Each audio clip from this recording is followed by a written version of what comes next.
I was born in a house that creaked with the weight of quiet expectations and invisible lines drawn in air. It wasn't a place of cruelty, but rather of erosion, slow, grinding erosion. My father worked with his hands, the kind of man who smelled of oil and rust, whose words came out like gravel. My mother floated through life with paperbacks in one hand and a vacuum cleaner in the other, tired smiles that barely reached her eyes. And then there was Daniel, my brother, the sun in our small universe. Loud, confident, athletic, and everything they praised. I was the second son. The quiet one. A shadow behind his brilliance. Even in school, teachers noticed the difference. Daniel was praised for effort, I was expected to excel without comment. He got trophies for participation, I got A's and a pat on the back, if that. At home, he got birthday parties with decorations and neighbors. I got a slice of cake at the end of dinner. But my grandparents saw me. Every Sunday, I'd escape to their modest house with the chipped yellow paint and the scent of cinnamon and worn books. My grandma made banana bread so sweet it felt like an apology from the universe. My grandpa would hand me a fishing rod and say, "You've got quiet strength, boy. That's rarer than gold." I remember once, when I was 10, I showed Grandpa a science fair project I'd been working on for a week. It was simple, just a water filtration model made from a 2-liter bottle and charcoal. But he stared at it like I'd built a rocket. "You're going to do something big," he told me. "People just don't see it yet." That was the first time I ever cried in front of another man. When I was 12, I wasn't supposed to hear what I did. But I did. They were in the kitchen, my grandparents and my parents, their voices muffled until they weren't. "We've set aside $200,000 in trust for him," Grandma said. "He's a special boy. That money is for his future. College. A foundation. He's just a kid," my father said. "He's our kid," my mother added, tone unsure. "He's responsible," Grandpa said firmly. "We know what we're doing. But it needs to stay untouched. That's the condition." Something electric passed through me. That moment, I still remember the smell of roast chicken, the ticking wall clock, my heartbeat in my ears. Someone had seen me. Really seen me. I didn't tell anyone I heard it. I just tucked it away, like a secret promise from the universe. The following years were a study in contrast. Daniel turned 16 and was handed the keys to a cherry-red Toyota. When I turned 16, I got his old 10-speed bike with a rusty chain. He dated cheerleaders, had sleepovers, went to prom. I stayed in the library, buried in books. He failed Algebra 2 and was comforted. I got a B in pre-calc and was asked why I wasn't trying harder. But I kept my head down. I believed in delayed rewards. I had a future coming. A promised future. When college acceptances rolled in, I had my pick. Full ride to a state university. Still, I asked my father about the trust. He frowned, then waved it off. "Things are tight. Don't worry about that right now." I tried again a few months later. Same answer. This time sharper. "Don't get greedy. You've got scholarships. Be grateful." Grateful. I worked 2 jobs through college. Sold my blood plasma twice a week. Ate canned beans and cheap noodles. My laptop was secondhand, keys missing.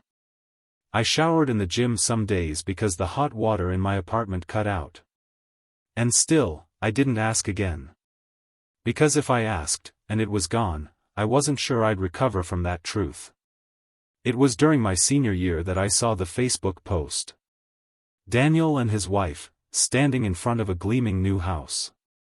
A beautiful 2-story in the suburbs. Their 2 toddlers beaming in front. Caption, "Home sweet home." So blessed. Blessed. I stared at the photo while sitting in a dimly lit apartment with a leaky ceiling, eating rice and eggs. My fingers were cramped from coding for a gig that paid $50. I had just sold an old camera to pay my utility bill. I didn't comment. Didn't call. Just sat there, numb. I graduated with honors. No one came to the ceremony. No calls. No card. Not even a text. When Grandma died 2 years later, I found out through a cousin's Facebook post. I missed the funeral. When I called my mother, finally, her voice was flat. It didn't make sense to tell you. You're always busy with work. I hung up. That night, I dug up everything I could about trust law. And what I found confirmed my fear: unless it was legally irrevocable, and it wasn't, they could touch it. Spend it. Give it away. And they had. I lay on the floor of my apartment for hours, staring at the ceiling, feeling something inside me fracture. I wasn't angry. Not yet. Just empty. But I vowed that night, I'd build a life so wide, so vast, they could never reach it. A life where their approval meant nothing. And that's what I did. It had been nearly 5 years since I'd stepped foot in my parents' house. Not out of hatred, no, that would have required something warmer. It was more like disinterest, an unspoken agreement between us all that silence was easier than pretending. But then came the invitation, a barbecue to celebrate Daniel's new house, new baby, new job. A triple crown of family pride. My father's voice on the phone had been gruff, obligatory. My mother just said, "You should come. It would mean a lot to your brother." So I did. The house was bigger than I expected. 2 stories, double garage, wraparound porch.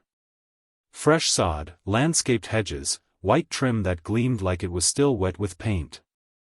The kind of place I used to jog past during college and tell myself, someday. Daniel greeted me at the door wearing khaki shorts and a smug smile.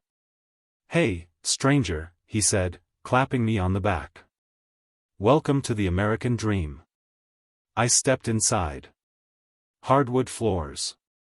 Open concept kitchen. Stainless steel appliances. Photos on every wall, Daniel holding his newborn, Daniel and his wife in matching flannel, Daniel with our parents on Christmas morning. Not one of me. Not even one. Dinner was served outside on the patio. Burgers, corn on the cob, cold beer. Laughter drifted like smoke from the grill. I sat across from my father, who asked about my company without much interest. My mother commented on how pale I looked. "You should get some sun," she said, as if sunshine would fix the distance between us. And then it happened. Daniel raised his beer and said, "Seriously, though, we couldn't have done this without Mom and Dad. That trust money was a godsend." Trust. The word hit me like a freight train. I looked up slowly. "The money from Grandpa and Grandma?" I asked, even though I already knew. "Of course," Mom said, as if it were obvious. It made sense. Daniel has a family now. He needed a stable place to raise the kids. My father added, "You're doing fine on your own. You don't need help like he does." The steak on my plate turned to ash. No one noticed the silence that followed, not really. They laughed, passed the salt, talked about school zones and mortgage rates. And I sat there, watching my inheritance pay for a fire pit and pergola and patio string lights. I chewed my food slowly. Swallowed rage like it was wine. That night, I drove back to my hotel and stared at the ceiling until sunrise. I didn't confront them. What would be the point? They had already decided my worth years ago. In the following months, I turned that fury into fuel. I buried myself in my work. I coded until dawn, skipped meals, shut out everything that wasn't the next big idea. When the startup hit series of funding, I hired a small team and moved to a glass-walled office in the city. When we broke even 6 months later, I sent my team on vacation. I went home and ate microwave lasagna alone. By the end of the second year, we were profitable. I made my first $1 million. Then 2. Then 5. They didn't call. Not to ask how I was, not to say, we're proud, not to say, thank you, for anything, not even for attending that dinner. I was no longer angry. I was distant. I lived in a high-rise condo overlooking the bay, furnished in cool grays and clean whites. My fridge was always stocked, my schedule always full. But at night, sometimes, I would find myself staring at the window reflection, wondering if I still looked like someone who had been forgotten. Then one day, a voicemail came. My mother's voice, thinner than I remembered. "Sweetheart, your father's not well. We didn't want to worry you, but it's his heart. The bills are, Daniel's done what he can, but with the kids and all, if there's any way you could help." Help. The word echoed. She said it like I was family. I didn't call back. I sent flowers. The card read, "Wishing you peace and healing. You already had my share." The next morning, my phone rang. I let it go to voicemail. Her voice cracked this time. "I don't understand. After everything, how can you be so cold?" I played that message 3 times. Not because I was reconsidering, but because I wanted to memorize the sound of the moment she realized I wasn't the child she left behind. That evening, I opened my laptop and drafted my will. All assets, stock options, intellectual property, and holdings, to be donated to charities supporting underprivileged students, shelters, food banks, and medical aid. Everything. Except one thing. A single envelope, handwritten, to be delivered to my parents if they outlived me. Inside it read, "You already had my share." And for the first time in decades, I slept like a man who owed no one anything. Success didn't feel the way I thought it would. I expected fireworks, champagne, that flutter in the chest when you realize you've made it. But it wasn't like that. It came quietly. Gradually. Like warmth creeping into frozen limbs. By the time I turned 36, I had 4 properties across 3 states, a company valued in the high 8 figures, and an executive team that worshipped my decisions like scripture. I wore suits tailored in Italy, flew business class, and consulted for firms that once ghosted my internship applications. I was the man my younger self dreamed of becoming. But none of it erased what had been taken from me. Sometimes I imagined it as a ledger, still open, still waiting to be balanced. And every dollar I earned was a line item proving I didn't need what was stolen, while silently grieving that it was taken anyway. I didn't speak to my parents for over 2 years after that last call. During that time, I funded a college scholarship for kids from my hometown. I donated to literacy programs and cancer research foundations in my grandparents' names. Quietly, efficiently, without fanfare. I never made the Forbes list. I didn't want to. Visibility was dangerous. I liked my power private. Then one day, Daniel showed up. It was a Thursday afternoon. I was leaving a board meeting when the receptionist paged me. "A man named Daniel is here. Says he's your brother." My pulse skipped. I hadn't heard his name spoken aloud in years. He looked older. The swagger was still there, but dulled. His khakis were wrinkled. His shirt clung a little too tightly across his gut. But his eyes were the same, half apology, half entitlement. "I need your help," he said, not even pretending. His youngest had been diagnosed with leukemia. Insurance didn't cover the trial treatments. He and his wife had remortgaged the house. Maxed out cards. My parents had contributed what little they had. "And I thought," he said, looking down, "you might still have some of that generosity left." Generosity. Like it was a favor. Like it wasn't mine all along. I studied him. The man who took what was promised to me without a flicker of doubt. The man they deemed more worthy. The man who stood in a house built on my future and thanked our parents with a smile. And still, I said nothing cruel. I simply asked for the medical documents. I reviewed them. Hired a private health advocate. Within a week, his son was enrolled in a cutting-edge program in Boston, fully funded. Daniel cried when I told him. I didn't hug him. I didn't forgive him. I just nodded. And then, I went home and poured myself a glass of scotch I didn't even taste. Later that night, I stood on my balcony overlooking the city, wind scraping against the glass. I wasn't angry anymore. I was something worse. Detached. The next morning, my assistant delivered a letter that had arrived via registered mail. It was from my mother. Inside was a birthday card. Late, as always. And a note. We may not have been perfect, but we always loved you. I hope you know that. Love, Mom. I folded it once and slid it into a drawer. I didn't need apologies. I needed accountability. And they'd never give it. That night, I revised my will again. I added a clause to establish a foundation in my grandparents' names, focused solely on children raised by guardians other than their parents. Scholarships, housing, therapy. Everything I once needed. And I added one more letter. This one addressed to Daniel. Your son deserved better. That's why I helped. But don't ever confuse necessity with forgiveness. We both know the price of what was taken. This doesn't balance the scale. It just keeps it from tipping further. I sealed it. Filed it with the rest. Sometimes, power isn't in revenge. It's in restraint. It's in knowing you could destroy someone, and choosing instead to live better, louder, fuller. But make no mistake. I hadn't forgotten. I had just evolved.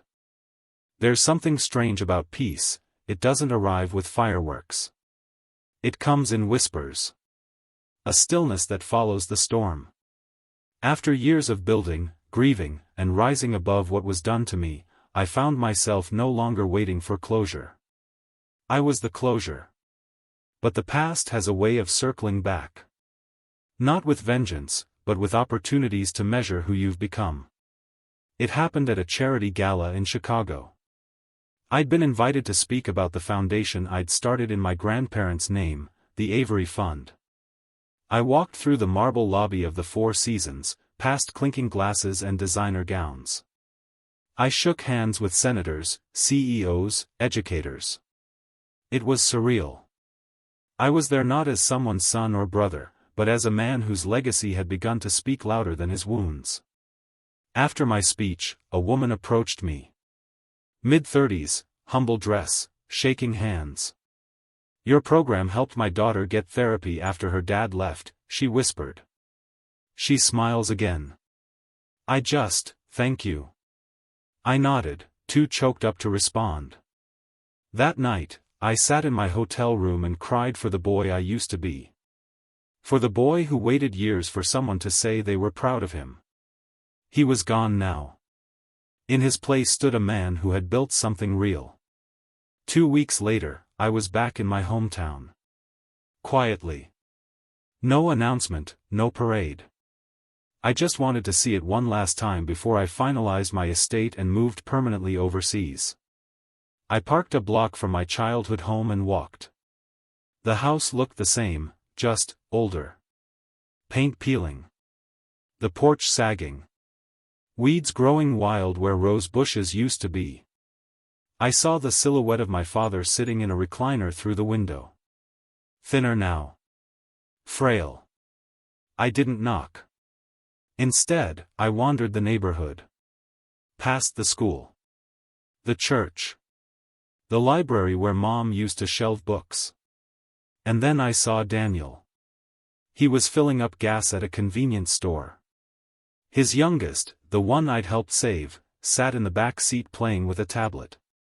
Daniel didn't see me. And I didn't speak. He looked tired. The lines around his eyes deeper. The bounce in his step replaced with a quiet limp. I watched from a distance as he struggled with the pump, glancing toward the store like he didn't want to go in and leave the kids alone. A man now. Just like me. Weathered by life.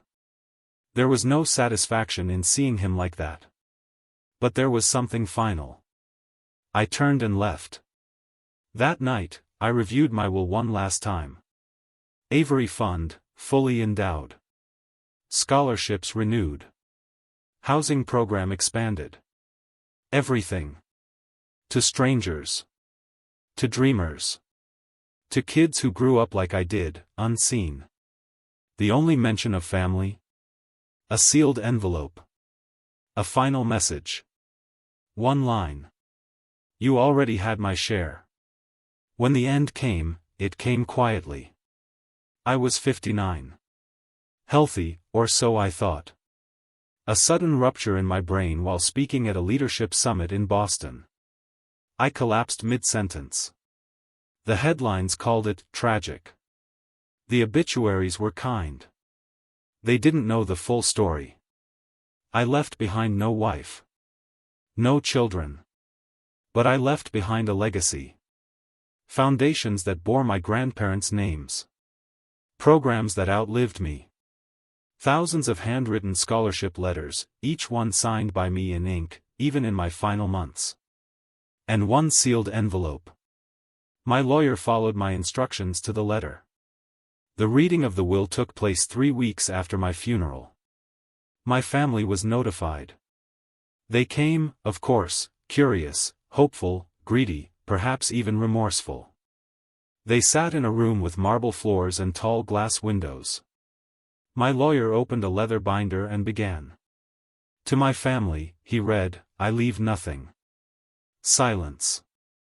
Gasps. And to the causes I believe in, I leave everything. He listed them: the Avery Fund, the National Mental Health Alliance, the Urban Opportunity Project.